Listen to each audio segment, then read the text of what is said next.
In this video, I will show you how to get the vintage turntable shield in Monopoly Go.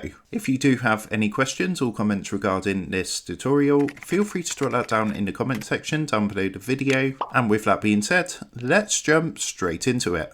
So here we are, as you can see on Monopoly Go. Now to go ahead and obtain the vintage turntable shield, what you're going to want to do first is come down and press onto the album icon, which is down here in the bottom right hand corner. From here, you're going to see all these different sticker sets that you need to complete. Now, if you actually press onto the boy band set, which is just here, you can see that by completing this particular set, you win 325 dice, 2.37 billion in Monopoly money, and of course the vintage turntable shield. Now, there is currently 83 days and 10 hours remaining as of the time of recording this video, but basically what you want to do is collect these stickers to complete this set. So what you can do, if you have duplicates, you can request these from friends. You can also use the Facebook group as well to ask around to see if anyone has that sticker available that you can trade. And you can also do this by obtaining sticker packs by rolling around the board and completing things like the daily tournaments and winning sticker packs that way. As you can see, for example, by coming in the top 10, you're going to win a sticker pack, which will be a 2 sticker pack, a 3 sticker pack, or even a 4 sticker pack, of course, depending on where you come in the daily tournaments.